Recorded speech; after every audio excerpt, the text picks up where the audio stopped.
사람이 싫어질 때가 있습니다. 사람이 싫어지는 단계를 조금 더 진행되면 인간이 싫어집니다. 최근에 노숙인 사역을 하는 목사님과 이야기를 했습니다. 그분이 이런 말씀을 하더라고요. 십수년 동안 노숙인 사역을 하고 있는데 자기는 요즘 노숙인들이 너무 싫대요. 막 지긋지긋하다 그러더라고요. 여러 가지 이제 이들을 얘기하셨는데 충분히 공감이 갔습니다. 어떤 분이 상담하면서 저한테 그러더라고요. 목사님, 전 요즘에 사람이 너무 싫어요. 인간이 징글징글해요. 교회 사람들도 보기가 싫어요. 이런 얘기를 하시더라고요. 어떤 자매는 또 제게 이렇게 말했습니다. 화장실도 제대로 가지 못하고 하루 종일 힘들게 일하고 집에 왔는데 모든 가족들이 TV를 보면서 낄낄대고 있더라는 거예요. 그때 우라가 확 치밀어 오르더라는 거예요. 그러니까 다 앉아서 퇴근하고 돌아온 자기가 밥 차려주기를 기다리고 있더라는 거예요. 가족이 그렇게 싫더라는 거예요. 가족으로 보이는 게 아니라 돼지 새끼 5마리가 앉아있는 것 같더라는 거예요. 여러분, 인간이 싫어질 때가 있습니다. 어떻게 해야 됩니까? 자, 하나님의 사람 바울 주변에 정말 징글징글한 인간들이 있었습니다. 오늘 본문에 여러 사람이 등장합니다. 제가 이 사람들의 별명을 붙여보았어요. 인간 말종 4종 세트라고. 한번 만나보시겠습니까? 첫 번째 말종은 대제사장 아나니아입니다. 지난 주일에 살펴보았던 23장 2절에 나오는 바울의 입을 치라라고 얘기한 거예요. 말하라고 해놓고 원하는 답을 얘기 안 하니까 입을 치라고 했던 그 대제사장입니다. 아나니아는 매우 잔인한 사람이었습니다. 역사 문헌에 의하면 아나니아는 자기가 대제사장이 되기 위해서, 제사장은 종신직이거든요.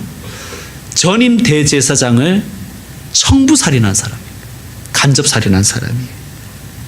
이 사람은 권력을 얻기 위해서는 무슨 짓이라도 할 사람입니다. 당시 유대는 로마의 식민지이긴 했지만 사형 언도권과 사형 집행권을 제외하고는 모든 권한을 자치적으로 행사할 수 있었습니다. 자, 신정국가인 유다에서 권력의 꼭지점에 누가 있었겠습니까? 대제사장이죠. 절대 권력이었습니다. 아나니아가 성직을 탐했던 것은 하나님을 섬기기 위해서가 아니라 권력을 주기 위한 것이었습니다. 두 번째 등장인물은 변호사 더둘로라는 사람입니다. 더둘로. 그는 당대 최고의 언변을 가진 변호사였습니다. 그의 별명이 황금의 입이에요. 황금의 입. 그가 얼마나 유능했던지 그는 자신이 수임한 소송에서 패한 적이 없습니다. 자, 그가 하는 말을 한번 들어보시겠습니까? 3절에 벨릭스 각하여 우리가 당신을 힘입어 태평을 누리고 또 이 민족이 당신의 성견으로 말미암아 여러 가지로 개선된 것을 우리가 어느 모양으로나 어느 곳에서나 크게 감사하나이다. 여러분, 혀가 장난이 아니죠. 우리 민족은 당신 때문에 행복해요. 북한의 김정은 찬양하는 것 같지 않습니까? 3월 1일 3일절이 이제 금요일인데 일제강점기 시절에 매국노들 친일파들을 보는 것 같아요. 그렇죠? 이 혓바닥이 장난이 아닌 거예요.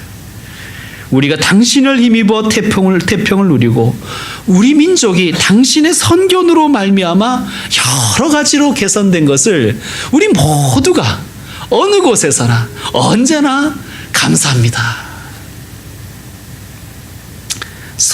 더둘로는 능력 있는 사람이었습니다. 그러나 그는 그 능력 가지고 민족을 팔아먹고 힘있고 돈 있는 자들에게 빌붙어서 그들의 개가 되어 살았습니다.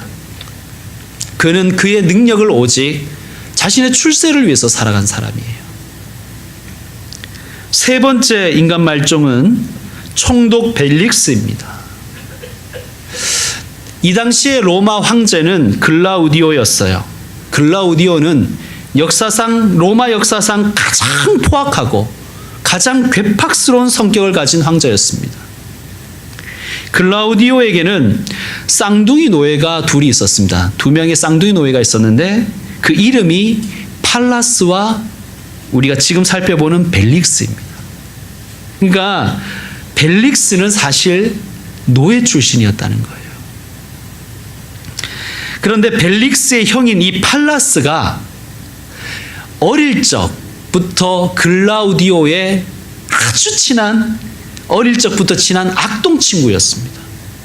글라우디오가 좀 이상한 거, 변태스러운 걸 좋아하니까 온갖 포악하고 괴팍하고 또 엽기적인 것, 기이한 것들을 상납했습니다. 음란한 놀이를 좋아하니까 음란한 놀이를 할 수 있도록 이렇게 환경을 만들어 준 거예요. 그 덕에 벨릭스의 형인 팔라스는 황제에게 총애를 얻어서 돈으로 자유인의 신분을 삽니다. 그때나 지금이나 돈만 있으면 뭐든지 다 할 수 있는 거예요. 벨릭스 역시 형 덕분에 자유인이 되었어요. 그리고 왕가에 빌붙어서 그는 총독까지 된 거예요. 여러분 생각해 보십시오. 이 벨릭스의 캐릭터가 얼마나 집착이 강하고 교활했겠습니까?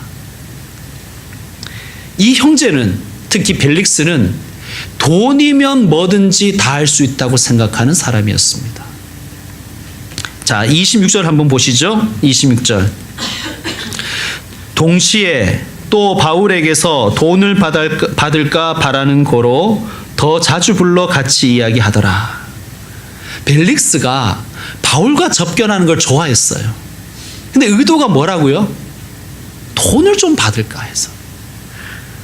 질문이 생깁니다. 아니 뭐 바울에게 무슨 돈이 있어서? 바울에게 무슨 돈이 있어서 벨릭스가 저렇게 돈을 노릴까?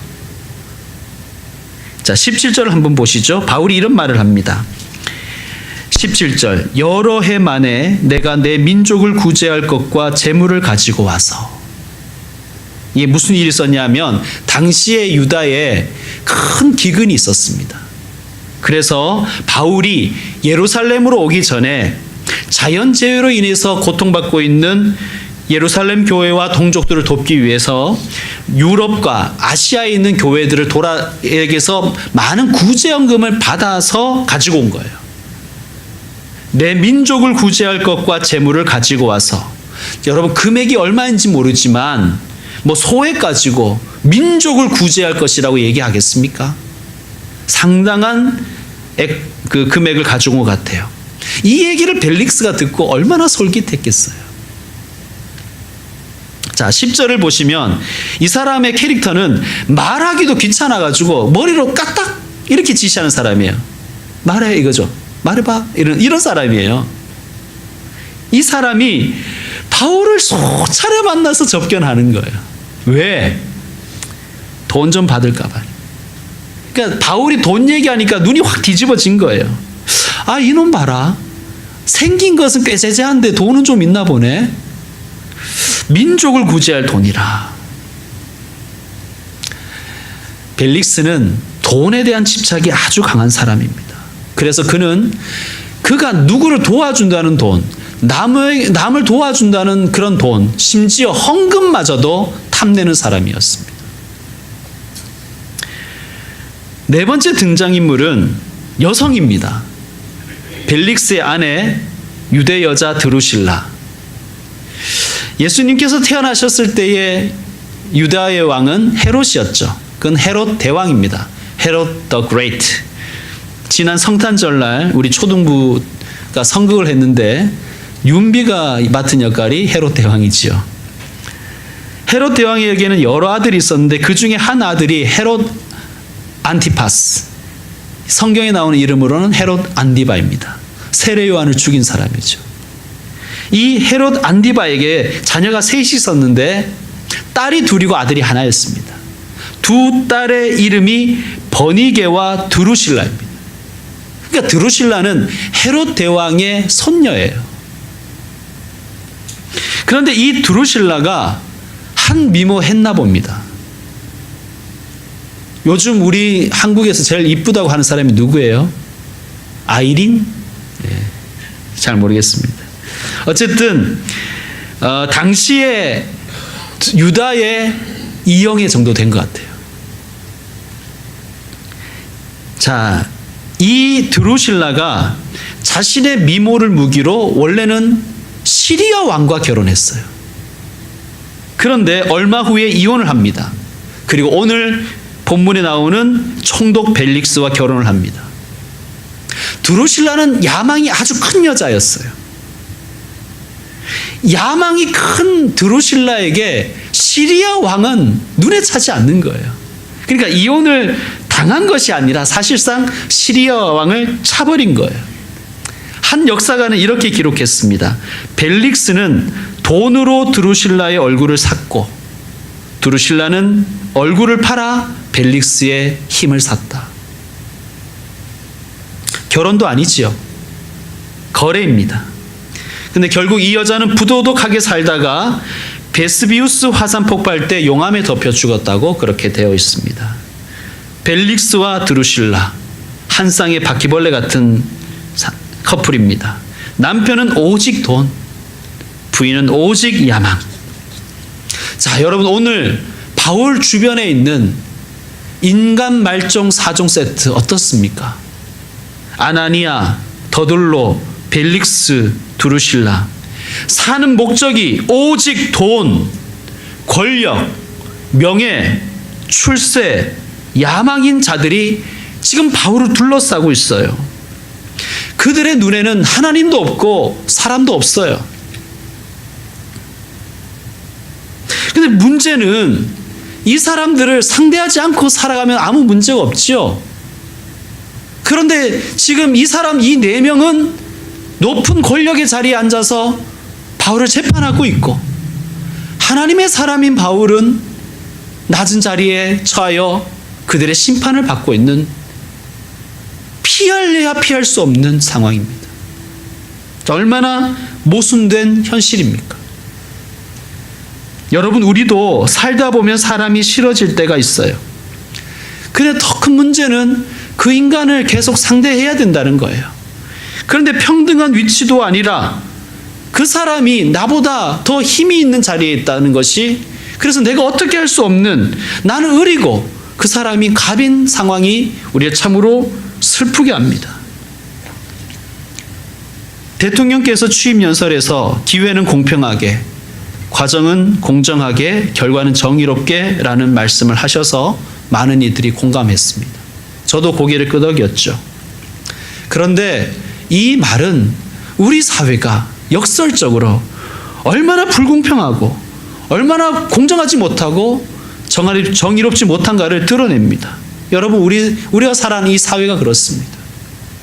힘과 출세와 돈의 영혼을 팔아먹은 사람들이 안 돼야 되는데 그들은 점점 더 높은 자리에 올라가고 모든 것을 다 누리고 있는 현실입니다.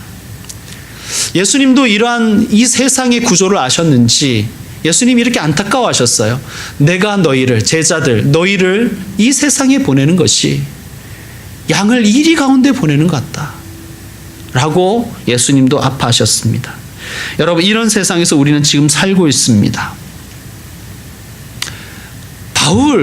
바울도 그런 세상에서 산 거예요. 자, 그런데 여러분 우리 한번 상상력을 동원해서 바울이 지금 어떤 표정을 짓고 있을까요? 이 상황에서 인간 말종 4종 세트는 권력의 자리에 앉아있고 자기는 피고인석에 앉아있는 거예요. 그런데 바울의 표정이 어떨까요? 억울해하고 있나요? 두려워하고 있나요? 전혀. 천만에 바울은 자기의 길을 그냥 묵묵히 걸어가고 있습니다. 언젠가 어떤 격투기 선수의 인터뷰 기사를 본 적이 있습니다. 조폭 출신 2종 격투기 선수 서철. 그는 10대 후반과 20대 초에 폭력 조직에 잠깐 몸을 담았었고 감옥에도 다녀왔습니다. 그는 2살 배기 아들 때문에 자신의 인생의 진로를 바꾸었다 그래요. 그가 이렇게 말합니다. 내 아들이 커서 아버지 직업란에 깡패라고 쓸 수는 없잖아요. 부끄럽지 않은 아빠가 돼야죠. 그래서 아빠는 아들을 위해서 격투기 선수가 되었습니다. 할 수 있는 건 격투기밖에 없었어. 그래서 이제 기자가 또 묻습니다. 링 위에서는 과연 무슨 생각을 하십니까? 라는 질문에 그가 이렇게 얘기합니다. 의외의 말이에요. 저는 맞는 게 너무너무 싫어요. 아니, 조폭 출신이고 치고 박는 것이 삶이었던 사람이 맞는 게 그렇게 싫더라는 거예요. 그가 이렇게 말합니다. 맞지 않겠다는 생각밖에 안 들어요. 그 링에 올라가면 때리겠다는 생각을 하는 게 아니라 맞지 않아야 되겠다는 생각을 한다는 거예요. 실제로 경기가 끝나면 그렇게 아프대요. 예, 집에 가서 그렇게 앓는답니다. 그런데 그가 재밌는 말을 해요. 맞다가 도저히 안 되겠다고 생각해서 포기하려고 하면 그 순간에 상대가 먼저 지쳐서 포기하더라는 거예요. 그래서 이기는 경우가 더 많대요. 그 사람이 이렇게 말합니다. 센 놈이 이기는 게 아니라 버티는 자가 이깁니다. 여러분 따라해 보시겠습니다. 버티는 놈이 세다. 예, 버티는 거예요. 이 불의한 세상 가운데서 인간이 싫어질 때 하나님의 사람은 어떻게 해야 됩니까? 버텨야 돼요. 세서 버티는 게 아니라 버티는 사람이 세기 때문입니다. 근데 문제는 버텨낼 힘이 우리에게 없을 때가 문제예요. 그죠? 더 이상 열심히 살아날 힘도 없어요. 그런 사람이 내가 될 수도 있고 우리 주변에 그런 사람이 많을 수도 있습니다. 자, 그렇다면 우리로 하여금 이 불의한 세상에서 묵묵히 버텨내게 하는 힘이 무엇일까? 우리 안에는 없는데 그 힘이 무엇일까 하는 것입니다. 다시 바울을 생각해 보십시다. 자, 사도 바울이 이 인간 쓰레기 같은 인간들 속에서 어떻게 살아내고 있습니까? 그가 사는 힘, 그가 버텨내는 힘은 도대체 무엇일까요? 바울도 얻어 터지는 건 싫었을 거예요. 겁났을 것입니다. 무기력한 것이 좋은 사람이 어디 있습니까? 자존심 상하는 상황이 좋은 사람이 어디 있습니까? 저도 마찬가지입니다. 예수님은 아무것도 염려하지 말라고 했는데 염려하고 있는 저 자신이 너무 염려스러워요. 저는 언젠가 어떤 청년, 제가 청년 사역할 때 저에게 물었습니다. 목사님도 흔들릴 때가 있으세요? 그럼 나도 흔들린단다. 정말요? 못 믿겠어요? 아니야, 흔들리는 정도가 아니라 요동을 친단다. 그럼 어떻게 하십니까? 맨날 징징 울면서 버텨내고 있어. 하나님 앞에서 징징 울면서 버티고 있어. 여러분 어떻게 하십니까? 바울을 버티게 하는 힘이 무엇이었을까요?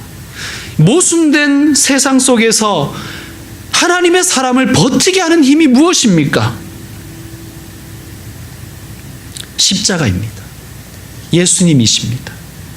자, 바울이 예수님 붙들고 버티고 있는 것을 보고 24장 25절에 보니 벨릭스가 두려워했다는 거예요. 벨릭스가 두려워했다는 거예요. 자, 여러분 생각해 보십시오. 지금 누가 누구를 두려워해야 되는 거예요? 세상적으로 인간적으로 따지면 바울이 벨릭스를 두려워해야 되죠. 쩔쩔매고. 그런데 벨릭스가 바울을 두려워합니다. 여러분 왜 이럴까요? 세상은요, 자기와 다른 방식으로 살아가는 사람을 두려워합니다. 사실은 겉으로는 무시하는 것 같지만 자기와 다른 방식으로 사는 사람을 두려워합니다. 환경과 육신의 한계를, 내가 생각하는 한계를 뛰어넘는 사람을 볼 때 우리는 존경심과 함께 두려움이 생기잖아요. 여러분, 어떤 이는 가난해요. 그런데 가난한데도 불구하고 자족하고 감사하고 행복하게 살아가고 있어요. 여러분, 이런 사람을 세상이 존경하잖아요. 그런 사람 세상을 두려워하잖아요. 나하고 똑같이 사는 사람 두려워하지 않잖아요. 아, 이 사람이 사는 힘은 돈이 아니구나. 뭔가 다른 것이 있구나. 어떤 사람은 부자입니다. 부자인데 남을 무시하지 않고 갑질하지 않고 굳은 일도 도맡아 하고 오른손이 하는 일 왼손이 모르게 하고 겸손히 남을 섬겨요. 우리가 그런 사람 두려워하잖아요. 갑질하는 사람을 두려워하는 것이 아니라 세상과 다른 방식으로 살아가는 사람 보면 존경스럽고 두려워하지 않습니까? 벨릭스가 왜 바울을 두려워했을까요? 아, 이 바울이라는 사람은 내가 붙들고 살아가는 힘과 다른 것을 붙들고 살아가는구나. 그래서 그를 두려워하는 거예요. 사랑하는 성도 여러분, 세상을 두려워하는 사람이 아니라 세상을 두렵게 하는 사람으로 살아가십시다. 세상에게 자꾸 흔들리는 사람이 아니라 오히려 내가 세상을 흔드는 교회, 세상을 흔드는 교회로 살아가십시다. 이제 말씀을 마무리하겠습니다. 하루에도 몇 번씩이나 주저앉고 싶을 때가 있죠. 자신감은 점점 없어지고 불안해지고 두려워지고 사는 것이 겁나고 인간이 싫고 무능한 나 자신이 원망스럽고 비참한 감정이 우리를 괴롭힐 때 우리에게는 버틸 힘이 필요합니다. 모순되고 불공정하고 정의롭지 못한 세상에서 하나님의 사람으로 버텨내는 힘은, 쓰러졌다가도 벌떡벌떡 일어나게 하는 힘은, 절대로 기죽지 않고 살게 하는 힘은, 비틀거릴 때마다 쓰러지지 않도록 붙들어주는 강한 힘, 어떤 형편에든지 자족하면서 감사할 수 있게 하는 힘, 우리 예수님이 십자가에서 흘리신 보혈의 능력입니다. 나를 사랑하사 나를 위하여 자기 자신을 버리신 하나님의 아들, 나를 사랑하사 나를 위하여 자기 자신을 버리신 하나님의 아들, 나를 위해 돌아가신 예수님의 십자가, 그 십자가에서 흘러나오는 예수님의 보혈, 그 보혈의 손을 붙들 때 우리가 다시 일어설 수가 있고 이 험한 세상에서도 버틸 수가 있습니다. 사랑하는 성도 여러분, 십자가를 바라보십시오. 주일 예배에 나와서 무능하고 부족한 목사만 보지 마시고 나약하고 흔들리는 자기 자신만 보지 마시고 작고 초라한 교회의 현실만 보지 마시고 나를 사랑하사 나를 위하여 자기 자신을 버리신 예수님을 바라보십시오. 그분 손을 잡고 다시 일어나십시오. 하나님의 사람으로 이번 한 주간도 버텨보십시다. 기도하겠습니다. 하나님 아버지, 주님의 사람 바울이 사는 힘은 도대체 무엇입니까? 모순되고 불의한 세상 가운데서도, 말도 안 되는 재판정 안에서도 바울을 꿋꿋하게 버텨내는 힘은 무엇입니까?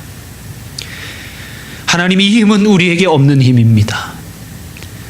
이 힘은 오직 우리 밖에서부터 들어오는 힘입니다. 예수님의 보혈의 십자가에서 흘러내리는 그 보혈의 능력이 우리를 버티게 하는 힘입니다. 예수님의 보혈에 우리 손을 담그고 예수님의 보혈의 손을, 피 묻은 예수님의 손을 우리가 붙들고 이 험한 세상에서 모순되고 불의하고 불공정하고 말도 안 되고 지긋지긋한 인간들이 살아가는 이 세상 속에서 예수님 손잡고 버티게 하여 주옵소서. 세서 이기는 게 아니라 버티는 자가 이기는 것이며, 버텨낼 때 우리는 주님의 날을 볼 것이며 하나님께서 예비하신 시대를 맞이할 것임을 믿습니다. 천국이 예비되어 있음을 믿습니다. 주님 앞에 서는 날까지 믿음의 경주를 하게 하여 주옵소서. 하나님, 한 주간 살아가는 동안 우리에게 힘을 주시고 보혈의 능력이 우리를 덮어 주옵소서. 예수님의 이름으로 기도드립니다. 아멘. 이 시간 결단의 찬양 드리겠습니다. 주보에 있는 찬양 주님 손잡고 일어서세요.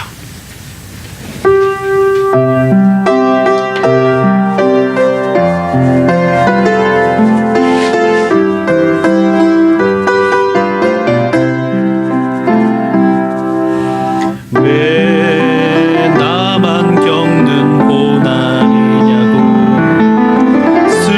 슬퍼하지 마세요. 고난의 뒤편에 있는 주님이 주실 축복 미리 보면서 감사하세요. 너무 견디기 힘든 지금 이 순간에도 주님이 일하고 계시잖아요. 남들은 지쳐 앉아 있을지라도 당신만은 일어서세요. 힘을 내세요. 힘을 내세요. 주님이 손잡고 계시잖아요. 주님이 나와 함께함을 믿는다면 어떤 역경도 이길 수 있잖아요. 왜 이런 슬픔 찾아왔는지 원망하지 마세요. 당신은 잃은 것보다 주님께 받은 은혜 더욱 많음에 감사하세요. 너무 견디기 힘든 지금 이 순간에도 주님이 일하고 계시잖아요. 남들은 지쳐 앉아 있을지라도 당신만은 일어서세요. 힘을 내세요.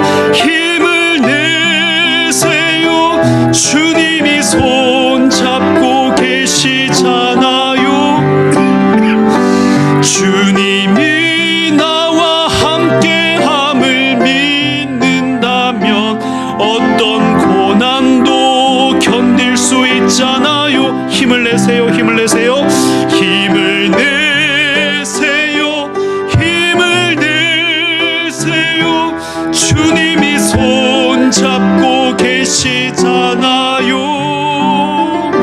주님이 나와 함께함을 믿는다면 어떤 고난도 견딜 수 있잖아요.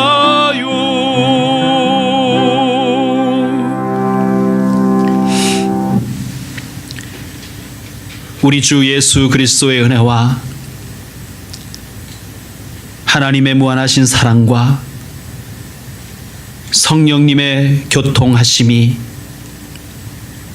세상이 아무리 모순되고 정의롭지 못하고 험할지라도 세상 살기가 아무리 힘들어도 인간이 싫어지고 우리의 삶의 길이 험할 때에 예수님의 십자가로 가까이 오기를 원하고 예수님의 피 묻은 보혈의 손을 잡기를 원하며 예수님의 손 잡고 다시 일어서기를 원하는 모든 하나님의 사람들에게 이제로부터 영원토록 함께 있을지어다. 아멘.